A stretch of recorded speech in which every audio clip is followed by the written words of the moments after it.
Let's see. Please, if you could allow me to. Okay, can you see my presentation?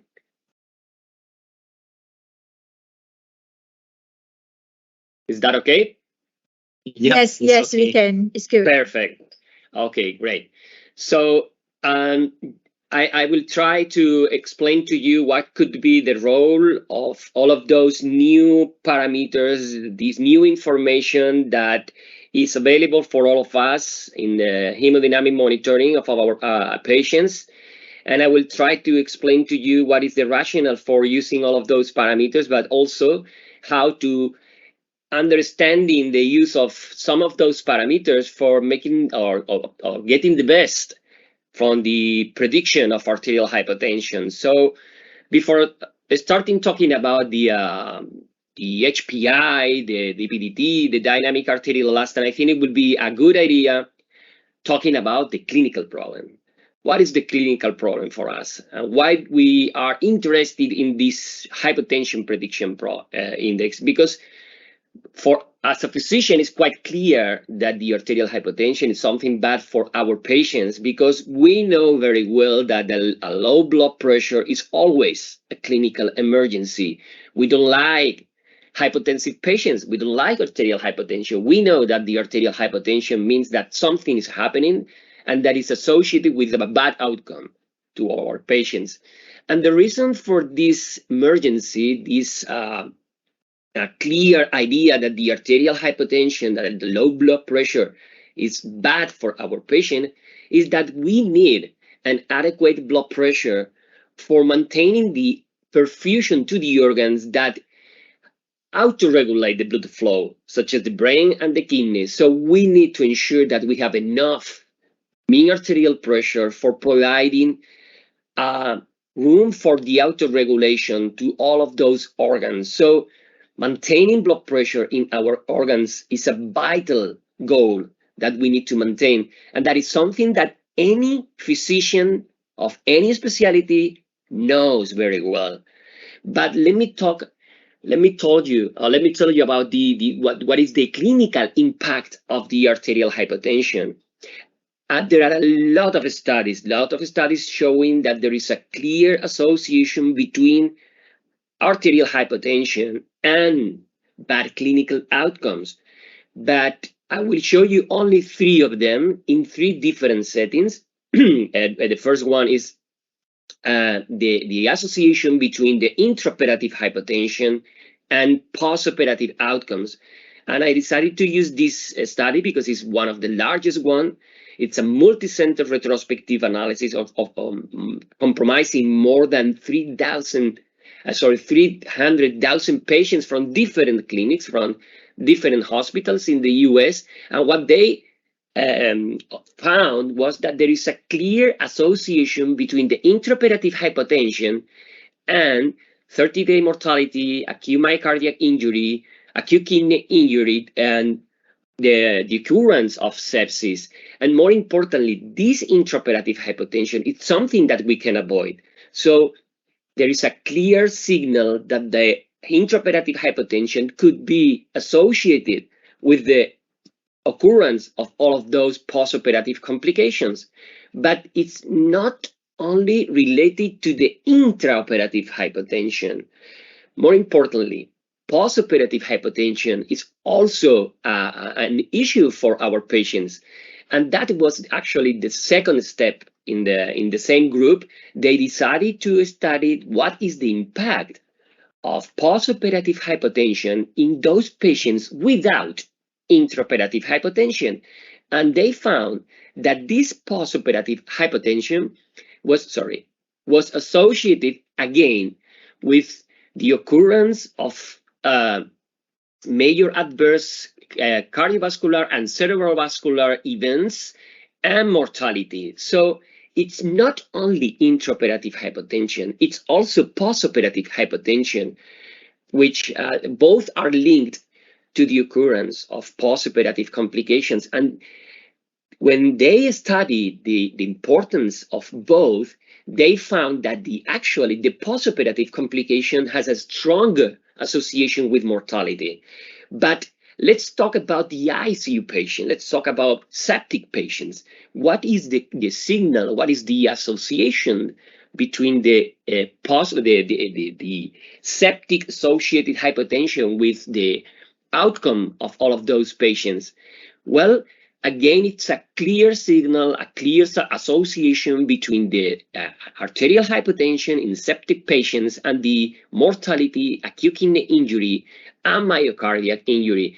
And interestingly, you can see that this association is clear from the when we decrease the mean arterial pressure from 85 to 75. So usually in the surgical patient, this association between postoperative complications and intraoperative hypotension seems to be quite clear around the 65 millimeters of mercury. But it seems that for patients with septic shock, this association is stronger even with higher levels of mean arterial pressure. So now that we understand what is the clinical impact, what is the clinical importance of arterial hypertension, and again, any physician understands very well that arterial hypertension is associated with a bad outcome.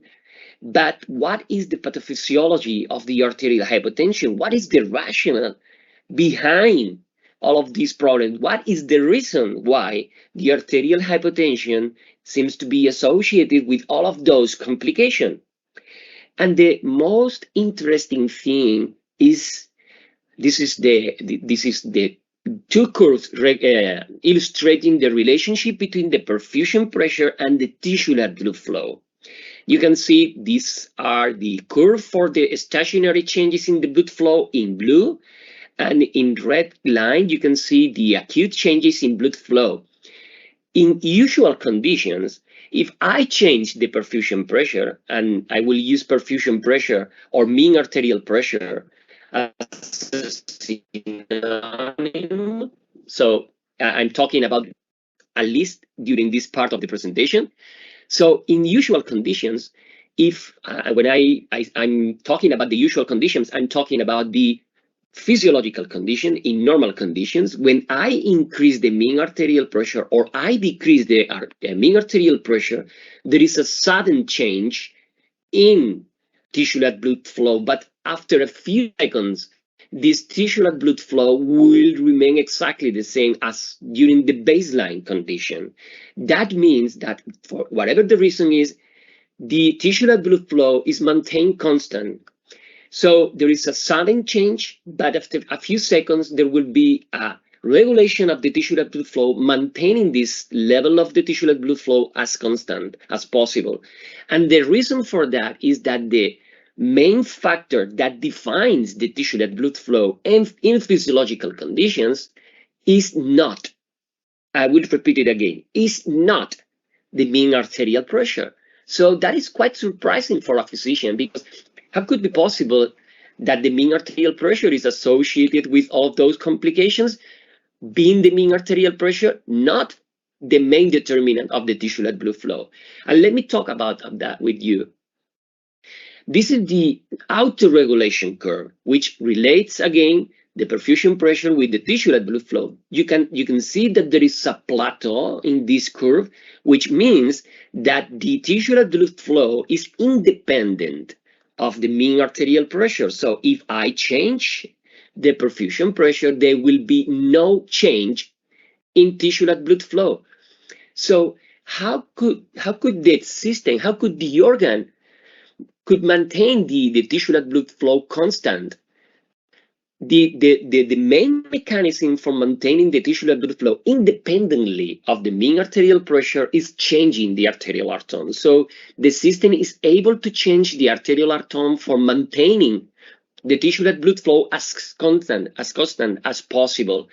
And that means that the main factor that defines the tisular blood flow is always, in physiological condition, the metabolic demands of this organ. Is not the mean arterial pressure, it's the metabolic demands of this organ.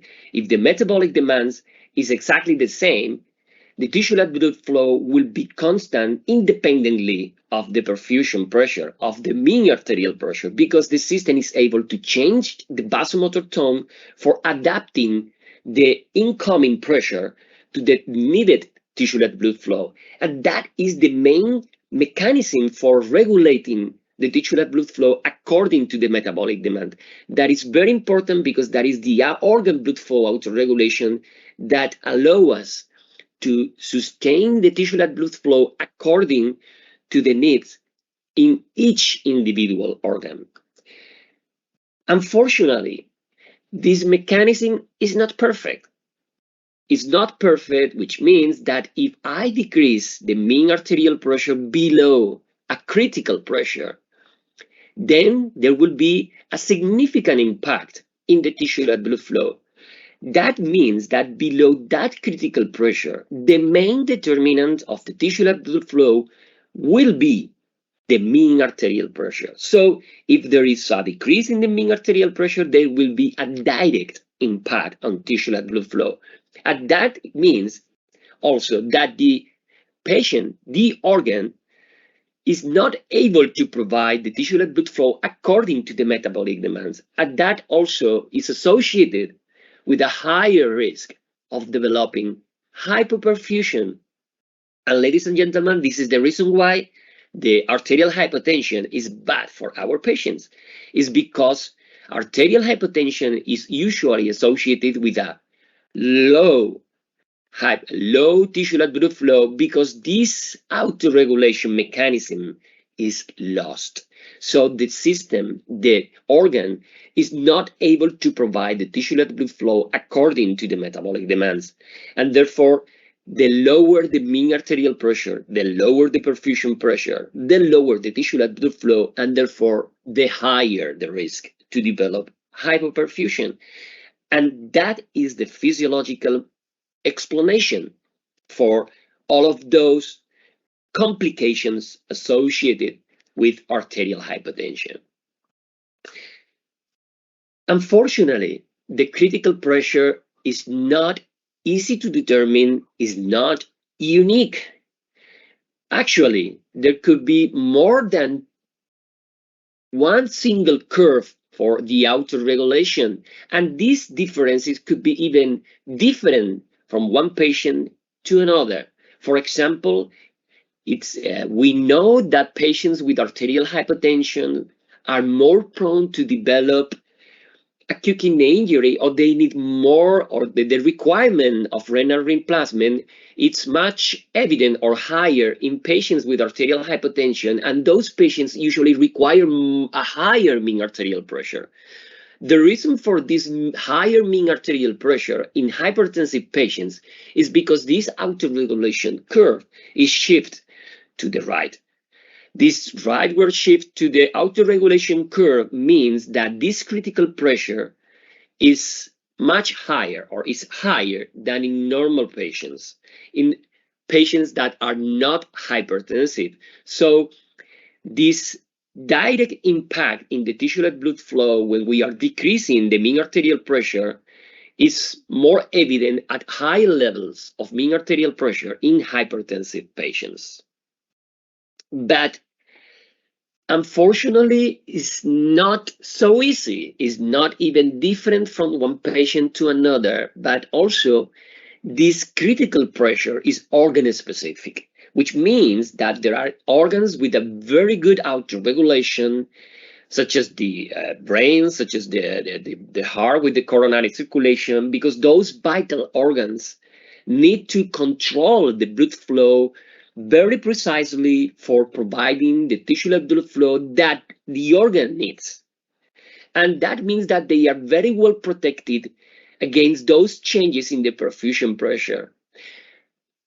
However, on the contrary, there are other organs, such as the muscles, for example, that are more prone to develop hypoperfusion because this critical pressure is associated with a higher mean arterial pressure. So those organs are more prone to develop hypoperfusion.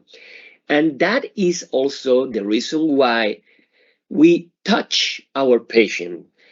The the palpation, the exploration of the color of the skin, the exploration of the mottled skin, all those changes associated with the physical examination of our patients for detecting hypoperfusion are explained quite clear, because the muscle and the skin are organs very prone to develop hypoperfusion very early, because this critical pressure or this auto-regulation mechanism is as not so good. Those auto-regulation mechanisms are not so good as the brain or the heart. So they are windows to the perfusion, to the overall perfusion. So they are early signs of the hypoperfusion, and that is the reason why we touch our patient, we explore, we look to the skin of our patients, because those windows, those organs are like canaries for the hypoperfusion. So now that we understand what is the clinical problem, now that we know what is the physiological mechanisms associated with the arterial hypertension and the link between the arterial hypertension and the hypoperfusion, we need to understand that it's not only the severity of arterial hypertension which matters on the risk of developing hypoperfusion. Actually, the hypoperfusion risk is a function of time and the level of arterial hypertension. So the longer and the more severe the arterial hypertension, the higher the likelihood to develop hypoperfusion. But let me tell you something before going to the next slide. Very important. So it's clear that if the patient has a very low arterial hypertension or has a very long arterial hypertension, those two factors will affect or will increase the risk of hypoperfusion. But also there should be a third factor associated with the perfusion or the occurrence of hypoperfusion.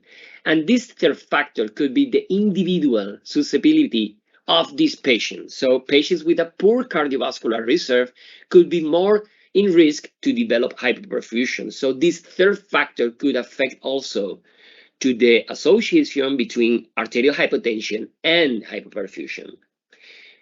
Okay, now we understand perfectly what is the clinical importance, the clinical value or the clinical association between arterial hypertension and all of those complications, and the physiological explanation for this association. But let me tell you that we usually, when we are monitoring our patients, we are looking to the bedside monitor. We identify that there is some clinical sign at the bedside monitor that is alerting us that something is happening, such as, for example, a low blood pressure, arterial hypertension. When we detect that there is this problem in our patient, for example, arterial hypertension, we need to identify the reason for this problem. We need to determine what is the reason. We need to determine what will be the best treatment, and we need to start the treatment. That means that we are usually reacting to that problem. So analyzing the situation, determining what will be the best treatment takes time. Determining all of those things takes time, and that time means that meanwhile the patient is hypertensive and that patient is in risk to develop hypoperfusion. But usually the actual event occurs much earlier. And unfortunately, that means that our usual hemodynamic parameters, such as blood pressure, heart rate, all of those hemodynamic parameters are late indicators of the actual event. So it would be a good idea to detect the occurrence much earlier, before the arterial hypertension, because if we have time before the clinical problem, the arterial hypertension, we can predict that this problem is going to happen, and that will give us time for avoiding the occurrence of arterial hypertension. And it's very, very, let's say that, for example, I will show you this example. It will be much better for me to explain to you with a simple example. I will show you this is the physiological changes during bleeding. This is a very complex simulation of the cardiovascular system. And you can see that we are inducing a simulated bleeding, and we are inducing bleeding right here, and we are reinfusing the blood. And you can see, for example, this is the inferior vena cava blood flow. Obviously, this flow will decrease with bleeding, and it will increase with the reinfusion. But you can see that there are a lot of different mechanisms activated when we are decreasing the intravascular volume with bleeding. You can see that the sympathetic activation increases, not only on the periphery, but also on the heart during the occurrence of this simulated hemorrhagic shock. And also this activation of the sympathetic system can be also reflected on the contractility of the heart. This is the left ventricular maximum elastance. This is an index of contractility. So when the blood pressure is decreasing, because the decrease of the intravascular volume due to the simulated bleeding, there is a lot of different mechanisms occurring at the same time. And this activation of all of those compensatory mechanisms will create subtle changes in the biological signals. If we were able to detect those subtle changes in those biological signals, we will be able to predict the occurrence of the clinical problem. So, for example, and this is the real blood pressure signal of a patient. So let's consider that we have a patient with this mean blood pressure waveform and this mean arterial pressure. So if that patient starts bleeding, the activation of all of those compensatory mechanisms, the activation of the sympathetic system, the higher firing rate of the sympathetic system will leave a signal on the blood pressure. But unfortunately, those subtle changes, are so small that they will be very difficult to detect them only looking to the blood pressure signal. But if we were able to detect all of those activations, all of those mechanisms after the occurrence of the bleeding, that it will increase our clinical awareness, and that will give us time for acting before the occurrence of the arterial hypotension. And more importantly, knowing that the patient is in risk to develop hypotension, we can start a preemptive intervention for avoiding the occurrence of arterial hypotension. So if we can avoid the occurrence of arterial hypotension, the patient will be not hypotensive, which means that the risk associated with arterial hypotension will be 0. It's quite clear that is the value of a predictor of arterial hypotension, because we can prevent the occurrence of arterial hypotension, and because there is no arterial hypotension, the risk associated with arterial hypotension will be 0. And that is the rationale for the hypotension prediction index. That is the main reason why we need tools like the HPI, because we need to prevent the hemodynamic instability. We need to prevent the arterial hypotension to avoid the occurrence of arterial hypotension and the hypoperfusion. But let me tell you, and I will explain to you what the HPI is. HPI is not a physiological parameter.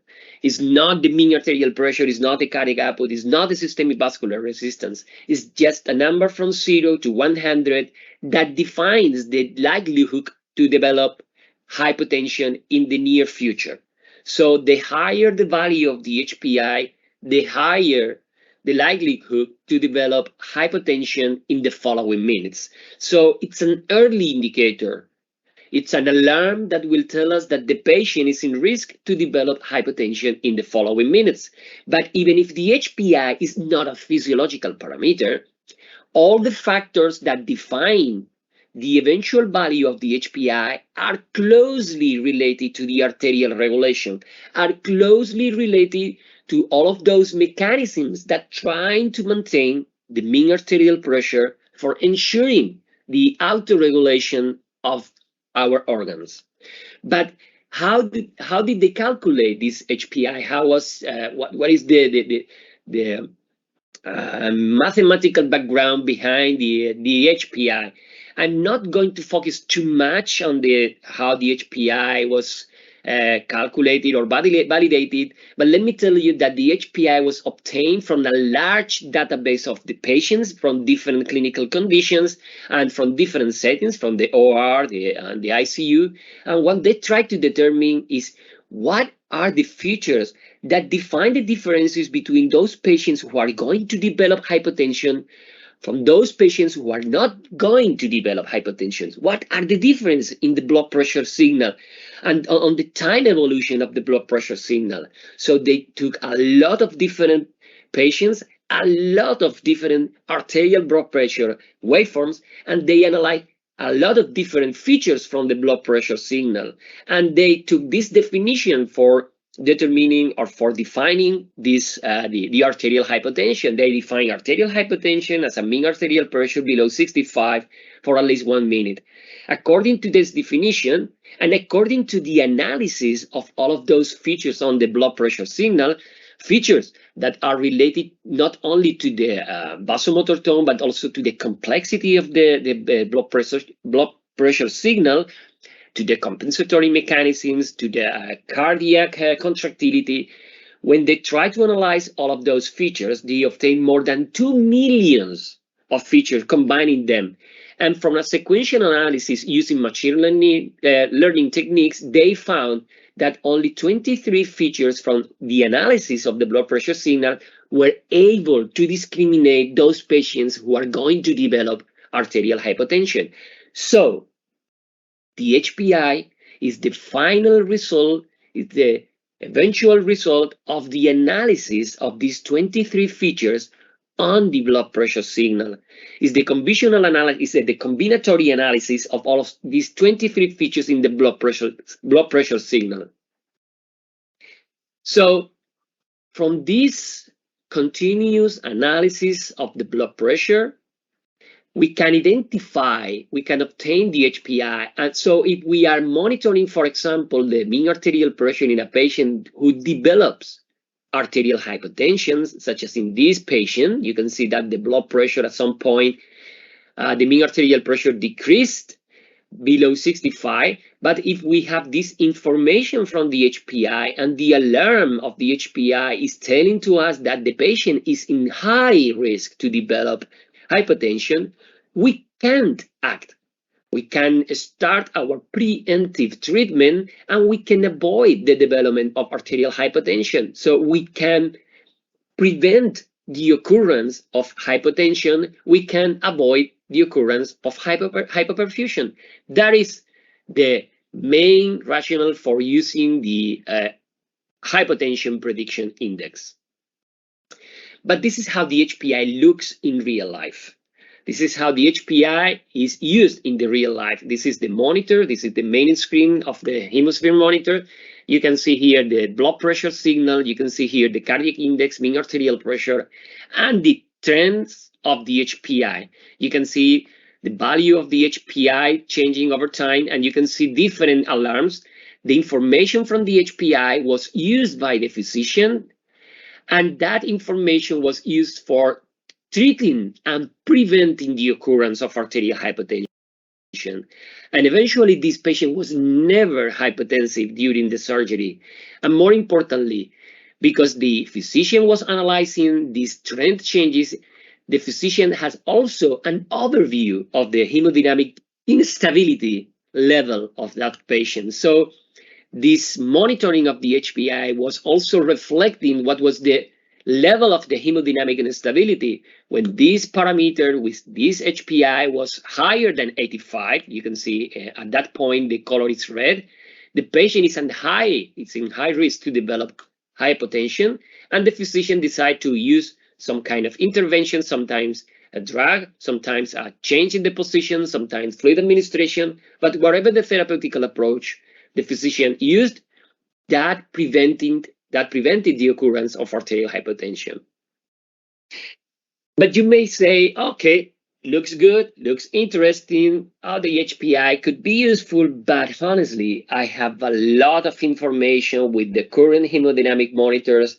I have a lot of different parameters. I'm used to the cardiac output monitoring. I'm used to the stroke volume variation. I can use stroke volume variation for guiding my fluid therapy. I don't need to use the HPI because I have the mean arterial pressure. So let me show you one single example. And this is a real life example.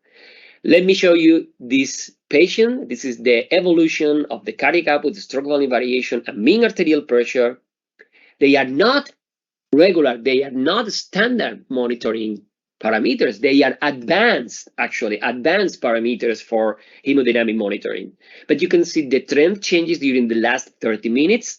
And you can see that the cardiac output went from 7.9 to 6.8 liters per minute, which means a 14% decrease in cardiac output. There was also an increase in the stroke volume variation from 5 to 7, which is a non-significant increase, even if that was a 40% increase. Let's say that it was not significant. The mean arterial pressure decreased from 78 to 70 millimeters of mercury, which was a 10% decrease in mean arterial pressure. So if I ask you, do you consider that this patient at this moment is in risk? Do you think that you need to act at this precise moment because the patient is in risk? Of course, you cannot answer at this moment, but I can tell you, more than 95% of you will say no.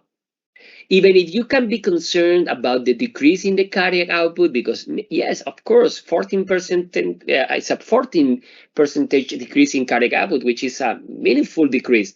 But do you consider that this patient is in higher risk to be unstable? I'm sure that all of you will say, or most of you will say no. But let me show you something. This is the trend changes on the HPI during exactly the same time window. The HPI went from 40 to 91. That was a more than 100% increase on the HPI. At this point, the HPI is telling to you, if you don't act, the patient is going to be hypotensive in the following minutes. This value of HPI is reflecting an unstable hemodynamic condition. And that alarm is telling to you that you need to act if you want to avoid that problem in the near future. So this is an additional information. It's something that is not on the previous parameter. It's not something that you can identify, that you can unmask, looking to the cardiac output, looking to the stroke volume, only looking to the mean arterial pressure. It's something that could change your therapeutical approach to your patient. It's something that changes absolutely the patient, because without this information, the patient seems to be relatively stable, but with the value of the HPI, the patient is clearly unstable. So that is the meaning of the HPI. HPI is a number, is not a physiological parameter, even if all of those factors that define the HPI are clearly and closely related to the arterial regulation. So the HPI indicates the likelihood that a patient is going to be hypotensive in the following minutes.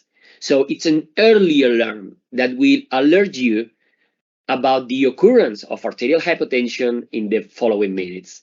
So it's important to understand another important factor regarding the HPI, and is that the HPI is just the alarm. The HPI will tell you that the patient is in risk to develop hypotension, but the HPI will not tell you why. That's very important, because hypotension is the final pathway of different mechanisms. You could be hypotensive for very different clinical conditions. So the HPI is the early alarm, is the indicator for the arterial hypertension, but the HPI won't tell you why the patient is becoming unstable, why the patient is in risk to develop hypertension. But for that purpose, we have enough information in the monitor for determining what could be the reason for the arterial hypertension and why it's important to determine the mechanism that explains the high value of the HPI, because we need to determine the mechanisms, because according to the mechanisms that will lead to the arterial hypertension, we will define the treatment. And for that purpose, we have this secondary screen, all of those parameters that will help us to determine what is the reason, what is the mechanism that explains the high risk of developing arterial hypertension according to the HPI. So HPI is an early indicator of the arterial hypertension. It's an alarm that will tell us that the patient is in risk to develop hypertension. It's a sort of a hemodynamic instability parameter. It's also a continuous variable that defines the level of hemodynamic instability of that patient. So the higher the value, the higher the hemodynamic instability. But the HPI won't tell you why the patient is going to be hypotensive.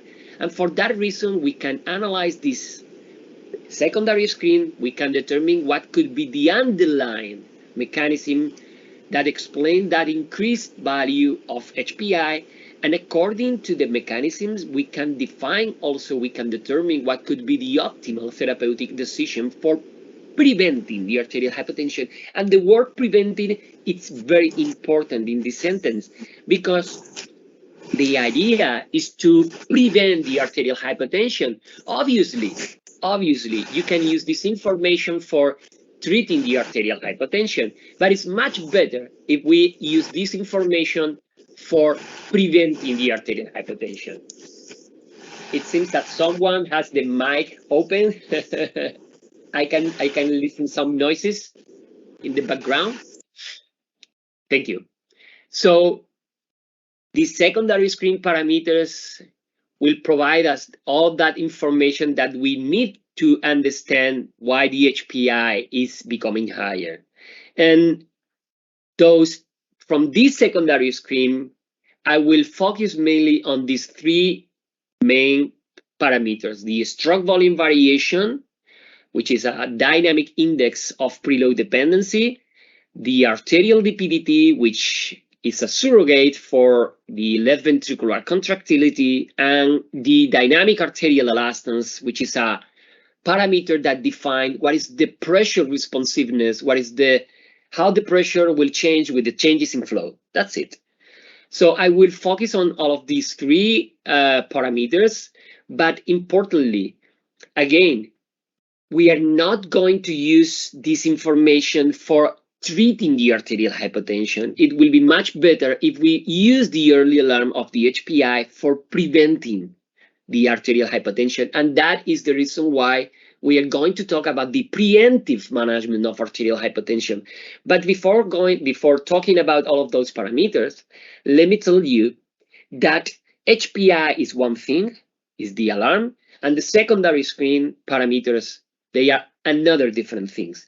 They are complementary. You can use the HPI with the secondary screen parameters, you can use the HPI without the secondary screen parameters, and you can use the secondary screen parameters without the HPI.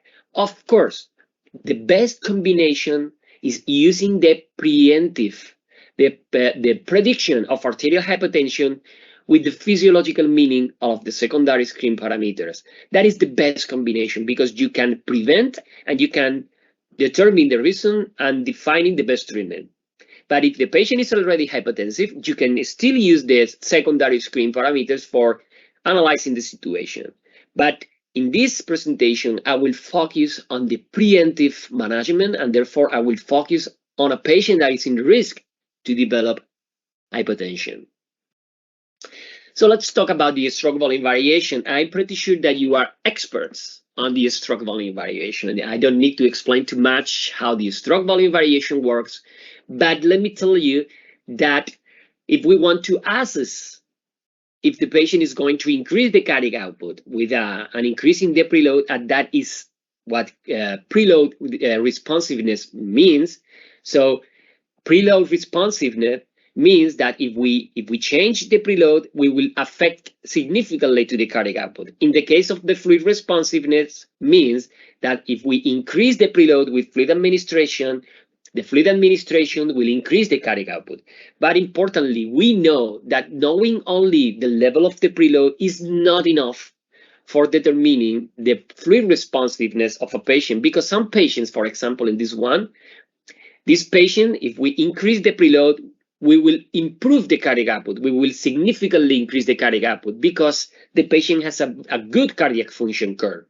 But for the same increase in the cardiac preload, with the same level of increase in the preload, some patients, for example, will not increase the cardiac output, even if we increase the preload, if we are able to improve with fluid administration the cardiac preload. And the main reason is because we don't know the cardiac function curve, which is another factor to consider when we are giving fluids. So the cardiac output response to fluid administration depends not only on the cardiac preload increase, but also on the cardiac function curve.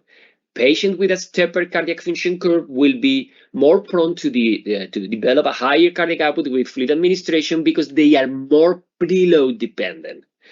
And that is the rationale behind the stroke volume variation. But in this case, what we are going to use is the cyclic changes in the right ventricular preload induced by the intermittent positive pressure mechanical ventilation. So every time that the ventilator is pushing the air in the airways, this ventilator is changing the right ventricular preload. If this change in cardiac preload is associated with a change in the stroke volume, there will be a significant stroke volume variation, which means that the patient is sensitive to those cardiac preload changes, and therefore the patient is preload dependent. That patient will probably increase the cardiac output if we increase the preload with fluid administration. However, on the contrary, for the same changes in the intrathoracic pressure induced by mechanical ventilation, patients that have a poor or a flatter cardiac function curve will develop a less significant changes in the stroke volume. Therefore, the value of the stroke volume variation will be much lower, meaning that that patient will not increase the cardiac output with the fluid administration. That is the simplifying a lot, by the way, the meaning of the stroke volume variation, but that is the clinical value of this parameter for determining the preload dependency of our patients. And remember, there are some limitations that we need to know for using this stroke volume variation in our patients, because you should not use a stroke volume variation in patients that are under atrial fibrillation with spontaneously breathing, low pulmonary compliance, low heart rate, respiratory rate ratio, all of those complications that you need to know for using properly the stroke volume variation.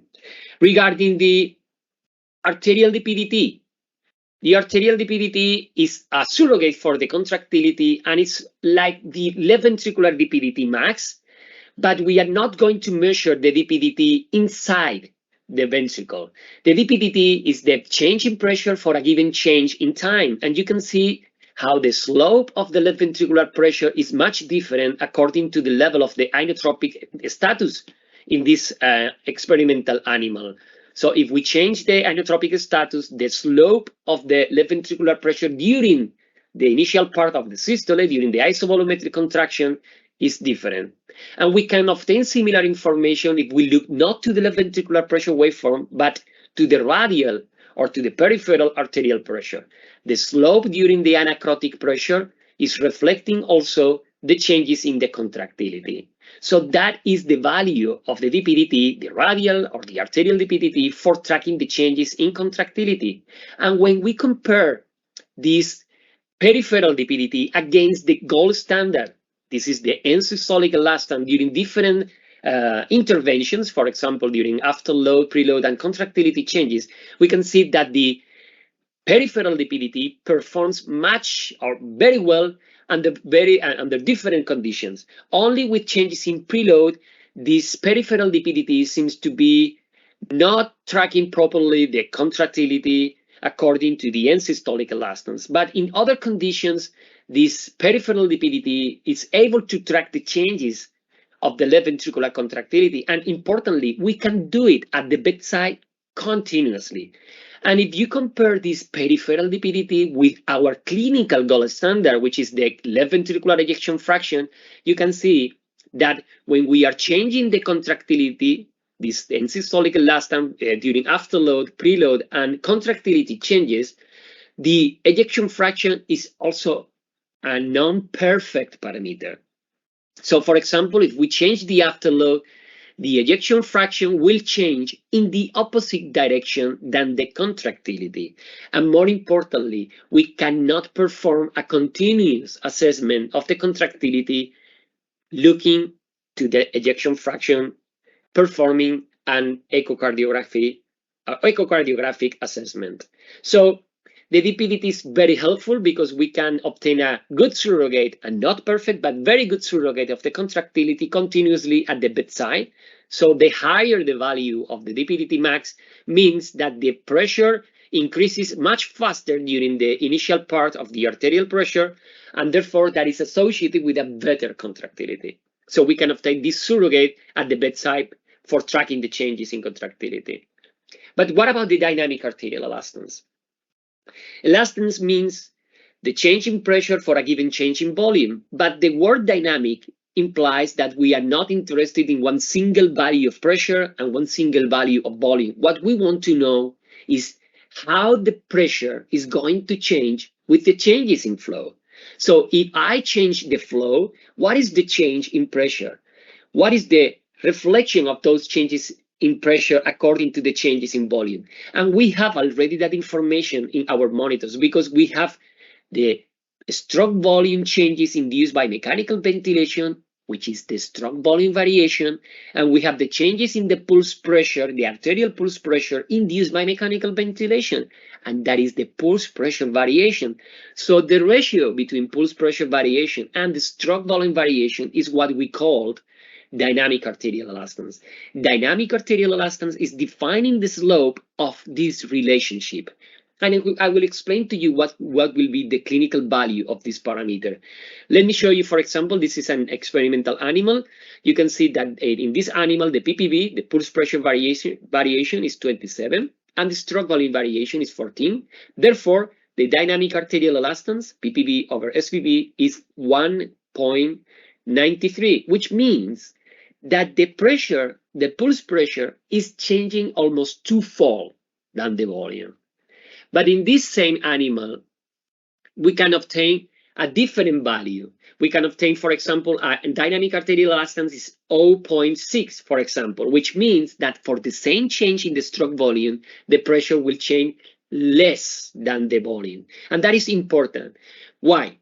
Because if we have a patient that is preload dependent, for example, and we know that if I give fluids to that patient, I will be able to increase the stroke volume. And this is the improvement in the stroke volume with the fluid administration. I am not able to predict, only looking to other parameters. You can look to the resistance, you can look whatever the parameter you want to use.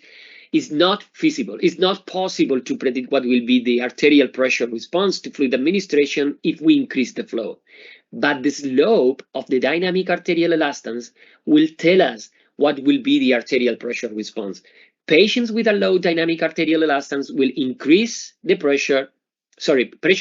Patients with a low dynamic arterial elastance will not increase the pressure, whereas patients with high dynamic arterial elastance will improve the arterial pressure. So that is the clinical value of dynamic arterial elastance. Dynamic arterial elastance will tell you if a patient is going to improve blood pressure with the expected increase in cardiac output after fluid administration. And this is what we demonstrated a few years ago, comparing the dynamic arterial elastance against other parameters such as the mean arterial pressure, systemic vascular resistance, compliance, or effective arterial elastance. Only dynamic arterial elastance in these preload dependent patients was able to predict precisely that those patients are going to increase, they're going to improve the blood pressure, not only the cardiac output, but also the blood pressure. And now we are using these dynamic arterial elastance in a lot of different protocols intraoperatively. For example, this is the protocol that we have been using here for this study that we performed a few years ago, that we published very recently. This is the predict-age algorithm, but we are using the dynamic arterial elastance for defining if a preload patient, because the stroke volume variation is higher than 13%, is going to improve the blood pressure only with fluids, because that means that the patient is not only preload dependent, but also pressure responsive, or if this patient needs vasoconstrictor, even if the patient is preload dependent, because that improvement in the flow will not be translated into a higher blood pressure. So that patient is preload dependent, but not pressure responsive. So the use of the dynamic arterial elastance will help us to determine if the patient is going to improve the blood pressure. But there is also another possibility to use the dynamic arterial elastance. We can use dynamic arterial elastance for titrating the dose of norepinephrine infusion. That is something that the group of Pierre Gregor-Guinot published a few years ago. They found that patients with a lower dynamic arterial elastance will decrease the mean arterial pressure after reducing the dose of norepinephrine infusion. So if the patient has a high dynamic arterial elastance, those patients will cope with the decrease in norepinephrine infusion, maintaining the mean arterial pressure. So we can use this information for titrating the dose of norepinephrine infusion and adjusting and reducing the norepinephrine, maintaining the mean arterial pressure, which could be very, very helpful for example, in cardiac patients. But is the dynamic arterial elastance a arterial tone parameter? Let me tell you the answer in one word: no, never. Please don't use dynamic arterial elastance as a surrogate for the arterial tone. This is something that we studied, we published a few years ago, and we found actually that when we decreased the arterial tone with nitroprusside, the dynamic arterial elastance actually increased. If we use phenylephrine, the dynamic arterial elastance decreased. So if you are using dynamic arterial elastance as a surrogate for defining the arterial tone, it will mess everything, because in this case, for example, they are going in the opposite direction. That doesn't mean that the dynamic arterial elastance is not affected by arterial tone. Dynamic arterial elastance is not a direct parameter of arterial tone, but it's affected by the arterial tone. Actually, if we increase the arterial tone, if we increase the systemic vascular resistance, or if we change the arterial compliance, we will significantly, or we will affect to the dynamic arterial elastance. If you want to understand this much better, I will give you a very simple explanation. It's like the preload dependency. For example, PPV is not a measure of the preload, but preload affects the PPV. Moreover, if I increase the preload, I will decrease the PPV. It's exactly the same for the dynamic arterial elastance. Dynamic arterial elastance is not a direct measure of the arterial tone, but is affected by arterial tone. Actually, if I increase the arterial tone, in some cases, I will decrease dynamic arterial elastance. And what is the reason for that? We found, and we decided to determine what is the nature of the dynamic arterial elastance, and we found that the dynamic arterial elastance is actually a ventricular arterial coupling parameter, which means actually there is a good relationship between the coupling, the left ventricular mechanical efficiency, and ejection fraction. In this study, we found that the dynamic arterial elastance, the determinants of dynamic arterial elastance were related to the contractility and the afterload. So the PPV was mainly related to the contractility, and the SVV was mainly related the SVV was mainly related to the contractility, and the PPV was mainly related to the afterload. So that means that the PPV in this equation is more a peripheral, more an arterial factor, and the SVV is more a central, a cardiac factor. If we put them together, what we are doing is relating the afterload with the contractility, which means that we are actually assessing the coupling between the afterload and the contractility. But you don't need to understand that for using properly the dynamic arterial elastance. The clinical value, the clinical use of dynamic arterial elastance is quite simple. You can use dynamic arterial elastance for defining if a patient is going to increase blood pressure with fluid administration, if the patient is preload dependent, or you can use dynamic arterial elastance for titrating the norepinephrine infusion for determining if that patient will cope with the decrease in norepinephrine. So we can now determine what is with these three parameters. We have a fluid responsive assessment, we have a surrogate for left ventricular contractility, and we can determine the pressure responsiveness with dynamic arterial elastance. And that is also important because not all the hypotensive events are related to the same mechanism. And that is because the arterial pressure is a factor, is the result of the interaction between the blood flow that is generated by the heart and the arterial system.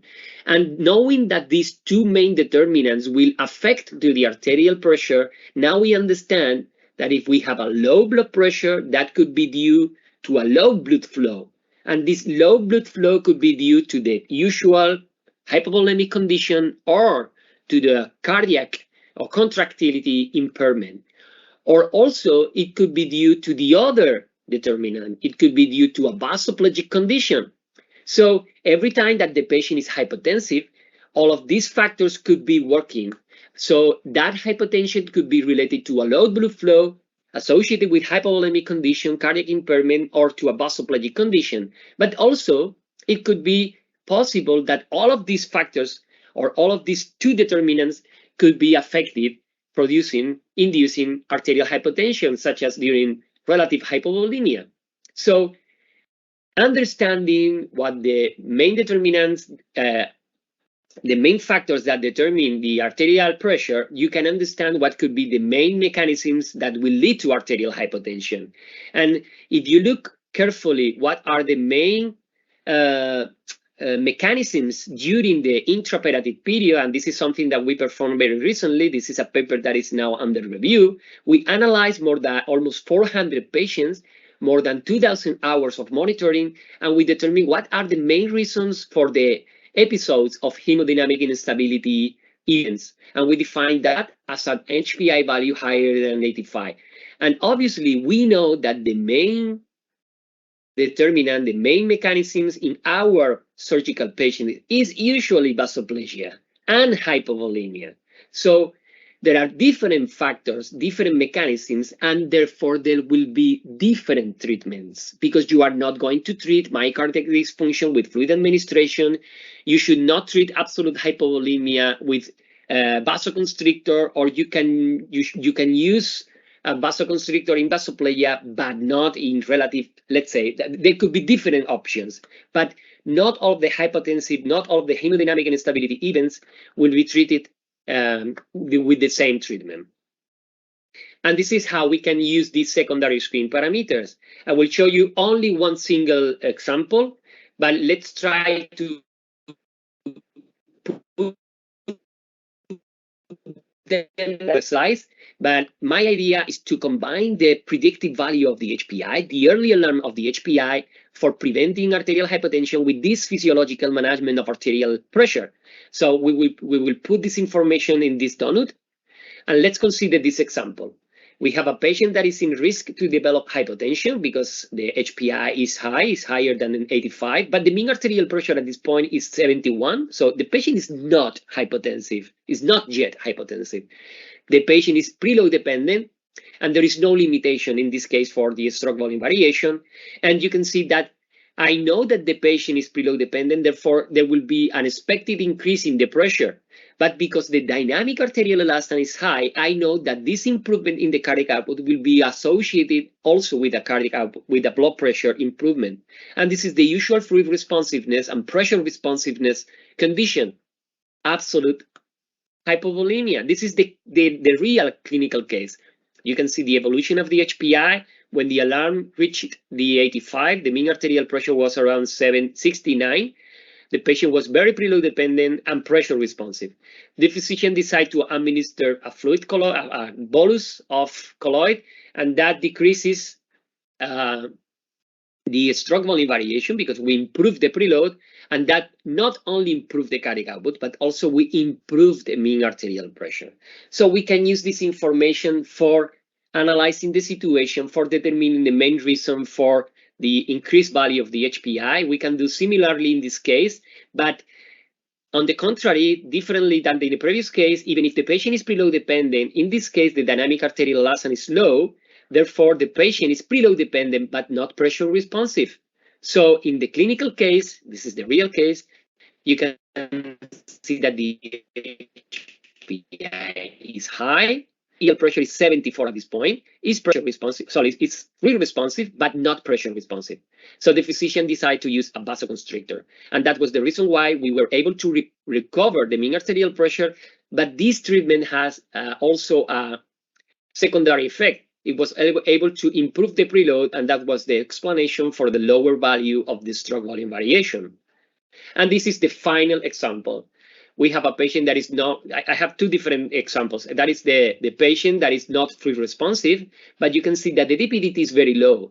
So that is the usual condition associated with a cardiac impairment, such as in this clinical case. Again, high value of HPI, the alarm, a mean value of mean arterial pressure value of 71, non-preload dependent condition with a very low DPDT that was decreasing during the last almost 10 minutes. So the physician decided to use a vasopressor with inotropic effect, such as ephedrine. And that was able to recover the mean arterial pressure, but you can see that was also able to improve the contractility. The final example, on the final slide, this is another example that is a patient in risk to develop hypotension with a still non-hypotensive condition in which the stroke volume variation is low, so no fluid responsive, and the contractility seems to be very good. So if there is no hypovolemia, if there is no cardiac impairment, the other factor will be vasoplasia. And that is the real case. You can see the alarm of the HPI, and the value of the mean arterial pressure at that point was 75, non-preload dependent condition, and very high DPDT with 900 millimeters of mercury per second. The physician decided to start a norepinephrine infusion because of the vasopressor effect, but also inotropic effect, the beta effect of the norepinephrine. And that's all, my friends. Thank you very much.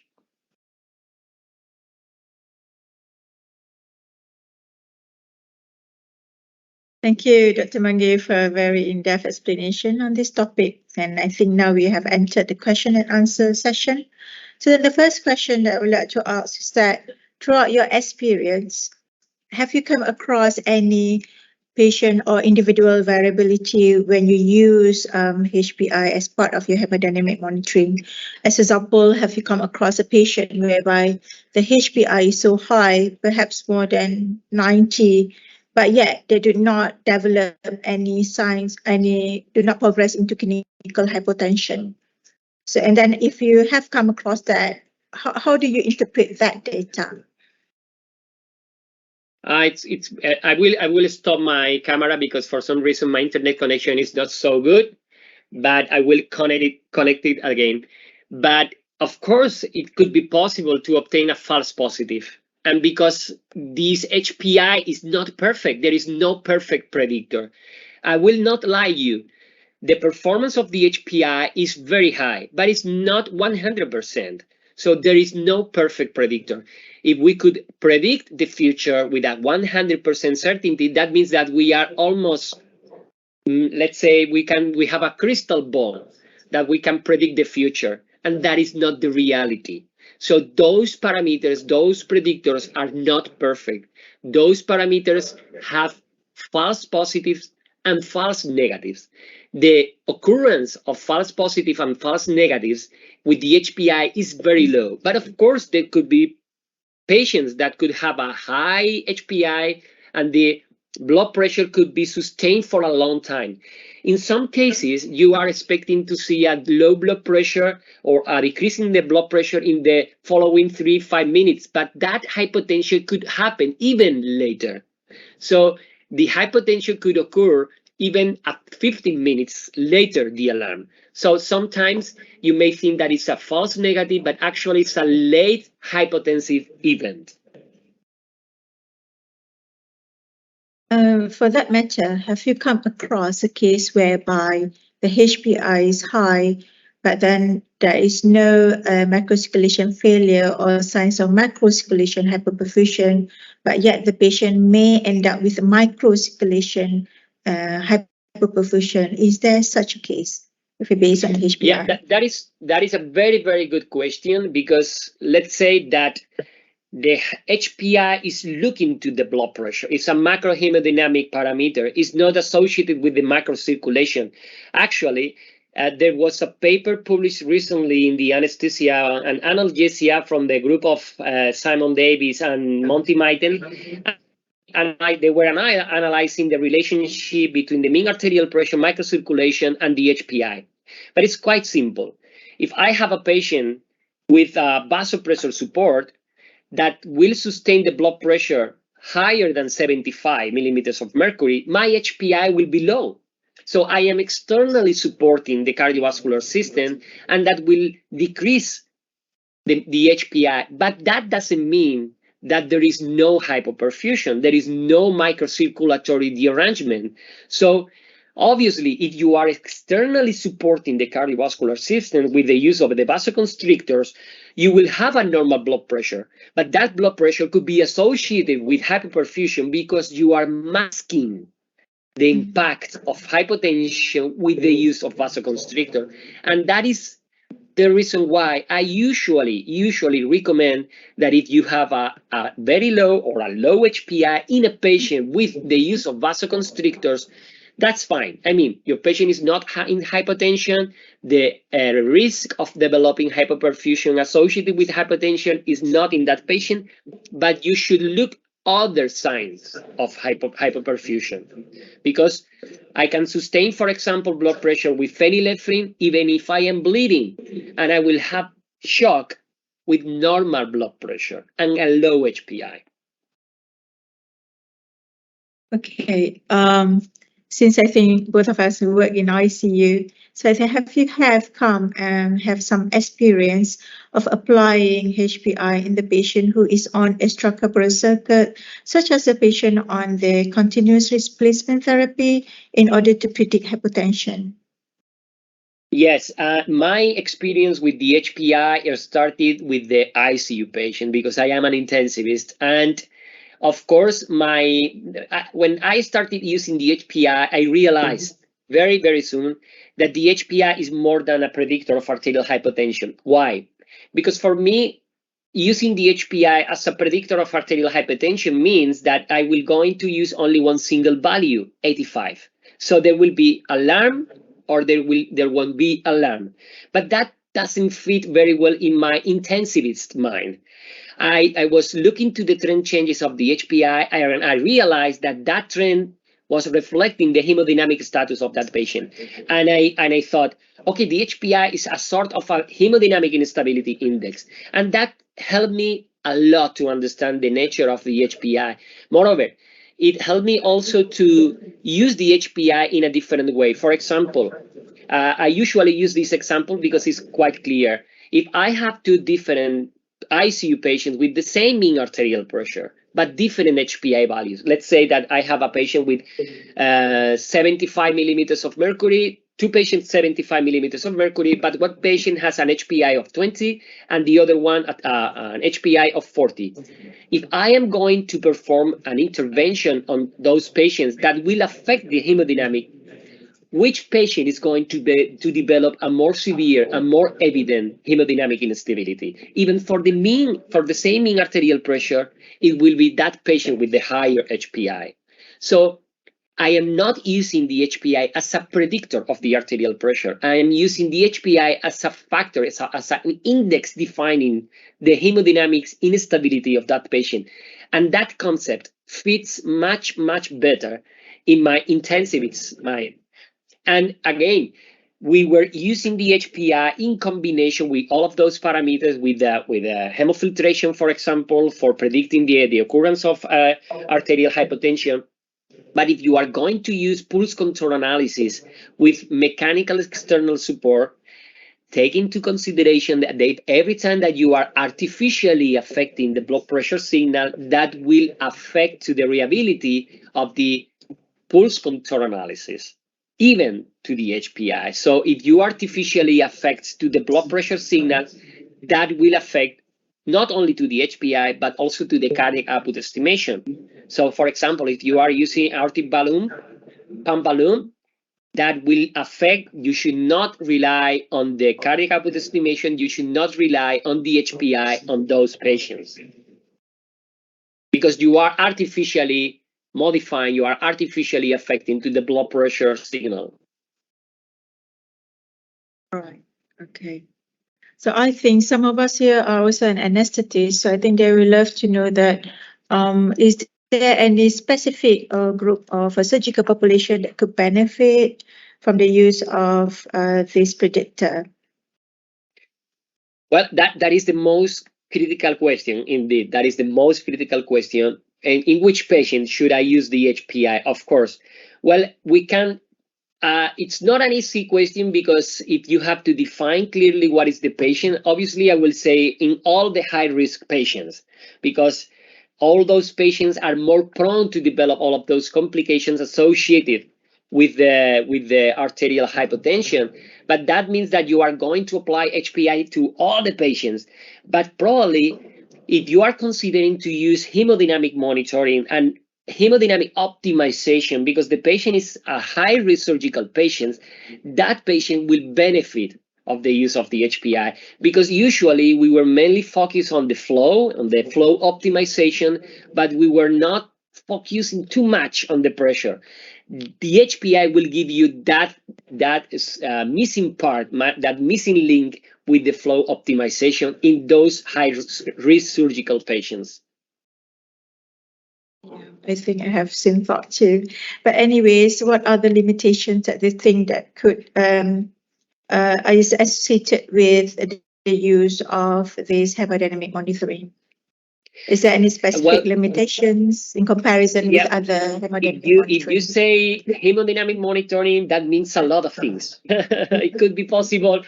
We can talk about the SVV, we can talk about the cardiac output, we can talk, but regarding the pulse control analysis, which is the main, let's say the main tool behind all of those parameters, I will say that the main limitation for pulse control analysis is the blood pressure signal. If you are not sure about the quality of the blood pressure signal, everything will fail. It's like the cards castle. If something is bad with the blood pressure signal, everything will fail. So you have to be very, very careful, and you have to check not once, but regularly the blood pressure signal, because only with that good quality blood pressure signal, you can rely on the values of the cardiac output estimation, stroke volume estimation, stroke volume variation, HPI, whatever. Regarding the HPI was validated in the radial artery, so it's not validated for the femoral artery. So the company will say, don't use the HPI on the femoral artery. But I've been using the HPI in femoral artery. So that is my personal, it's a totally personal experience. Also, that there is a small experience, we don't have enough experience with the HPI in atrial fibrillation, but you can rely on the trend of the changes on the HPI in atrial fibrillation. If you have a patient with atrial fibrillation and you look to the changes on the HPI on the monitor, you will see that the HPI trend will reflect perfectly those changes in the hemodynamic status. And regarding the spontaneously breathing, you can use the HPI on spontaneously breathing patients. You can, okay? There are papers that demonstrated the use of the HPI in a spontaneously breathing patient. So you can use it. I think in general, we do not have any more questions. I think through the online participants or even from the floor.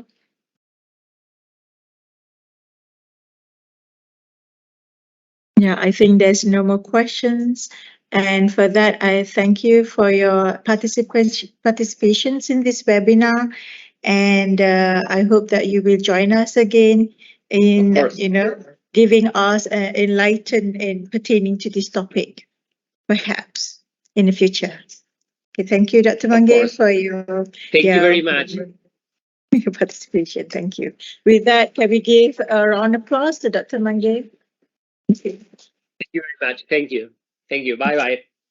Bye.